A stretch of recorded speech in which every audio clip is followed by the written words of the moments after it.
Over the last 100 years, the Federal Reserve has created bubbles and burst them, enslaved us with debt, and destroyed our purchasing power through inflation. Yes, it's been a wonderful lie for the bankers. There are striking parallels in Frank Capra's It's a Wonderful Life to the lies and tricks that real bankers used to create the Federal Reserve. Human nature doesn't change, and the greedy elite of 1913 and 2013 look and act a lot like Potter, the banker in the movie.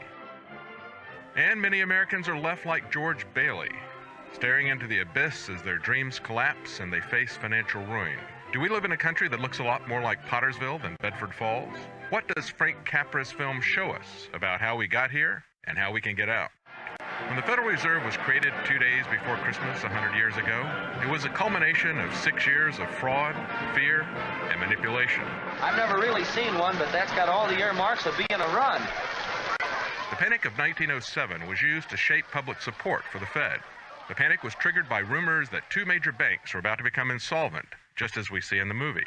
George, there is a rumor around town that you've closed your doors. Is that true?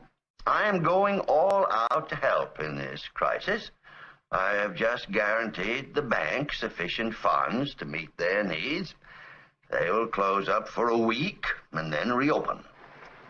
Just took over the bank. I may lose a fortune, but I am willing to guarantee your people, too. Just tell them to bring their shares over here, and I will pay 50 cents on the dollar. Oh, you never miss a trick, do you, Potter? Unfortunately, J.P. Morgan got away with the deception and was able to shut down competitors and snapped up assets at fire sale prices. Take during the Depression, for instance. You and I were the only ones that kept our heads. You saved the building and loan. I saved all the rest.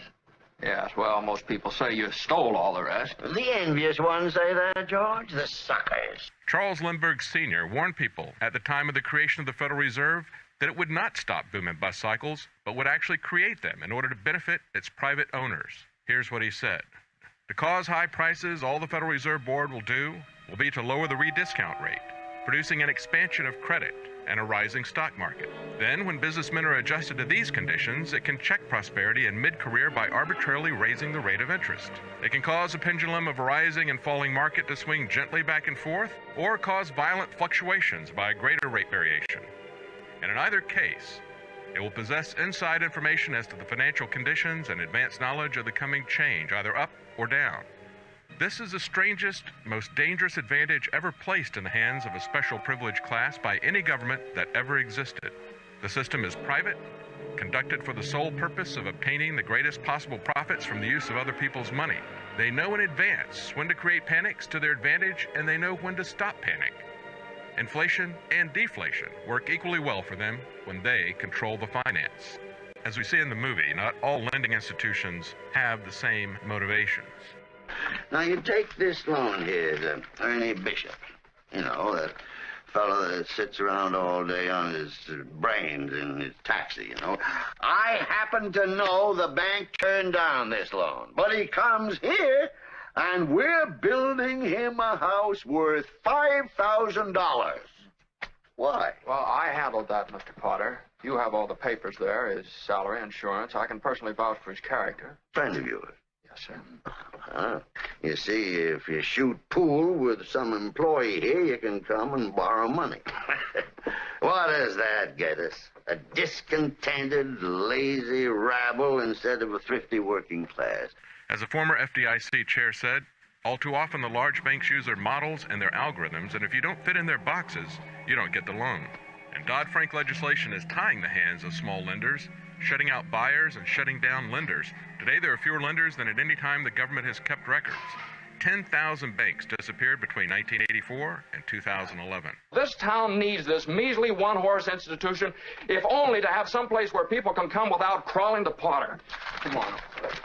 In the movie, George gets to see what happens to the small town if Potter didn't have competition from credit unions and smaller lenders. If it hadn't been for you... Yeah, if it hadn't been for me, everybody'd be a lot better off. My wife and my kids and my friends. Look, little fella, why you go off and haunt somebody else? Yeah, so you still think killing yourself would make everyone feel happier, eh? Well, I don't know. I guess you're right. I suppose it'd been better if I'd never been born at all. Pottersville, the only businesses thriving are vice. People are angry. The town is filled with signs like, keep moving, keep off the grass. Bert the cop actually shoots at George when he's running away and is no threat to anyone. Stand back!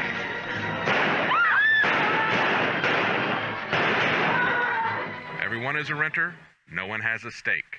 Now, you're Ernie Bishop, and you live in Bailey Park with your wife and kid. Look, Bud, what's the idea? I live in a shack in Pottersfield. My wife ran away 3 years ago and took the kid, and I ain't never seen you before in my life, see? Private property and everyone having a stake is the antidote to Pottersville. Here, you're all businessmen here. Doesn't it make them better citizens? Doesn't it make them better customers? But whether it's the Trans-Pacific Partnership or a global carbon tax, the global elite don't see you as a stakeholder. They want to turn us all into serfs and treat us like cattle. Just remember this, Mr. Potter, that this rabble you're talking about, they do most of the working and paying and living and dying in this community. Well, is it too much to have them work and pay and live and die in a couple of decent rooms and a bath? Anyway, my father didn't think so. People were human beings to him, but to you, a warped, frustrated old man, they're cattle.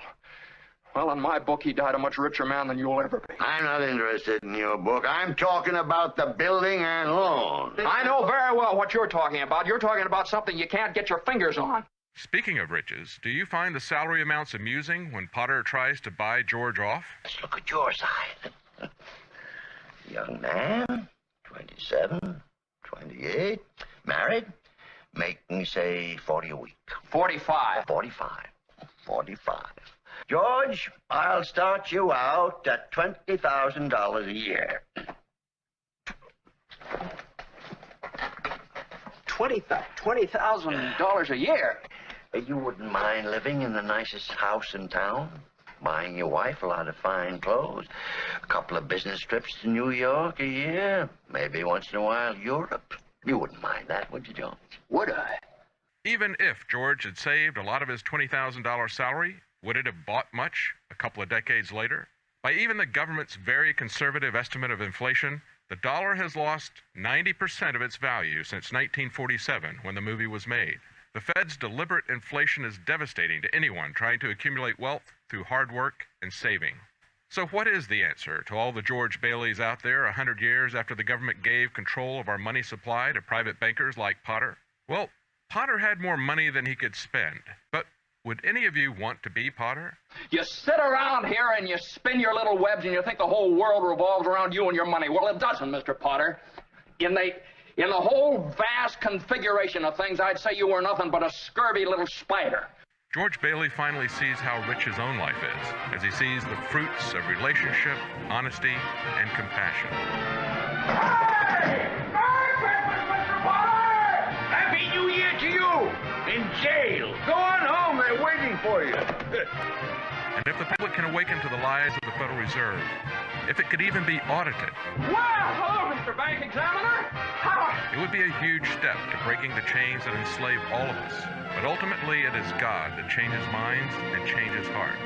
God hates oppression, and we can and should confidently pray that he will stop it. I owe everything to George Bailey. Help him, dear Father. Joseph, Jesus, and Mary, help my friend, Mr. Bailey. Help my son George tonight. He never thinks about himself, God. That's why he's in trouble. George is a good guy. Give him a break, God. I love him, dear Lord. Watch over him tonight. Please, God, something's the matter with Daddy.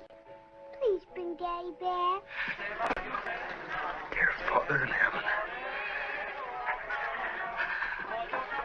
I'm not a praying man, but if you're up there and you can hear me,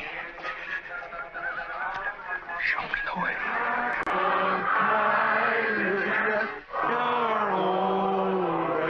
For the InfoWars Nightly News, I'm David Knight.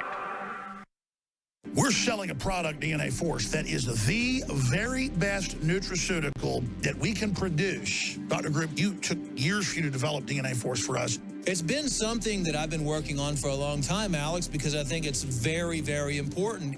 What the aging process is when the cell replicates, we lose a little bit of our telomeres. Telomeres are the little cups on the end of our chromosomes. And when it runs out, you start dying. We chose the PQQ because it has over 175 different clinical trials. It's one of the most effective substances in the world. It works like an antioxidant. It works to repair nerve growth factor. So this is a formula to deliver the maximum amount. It's in powder form. We have so many 5-star reviews. I take this. This is the product that I take. InfoWarsLife.com, and the profit we make.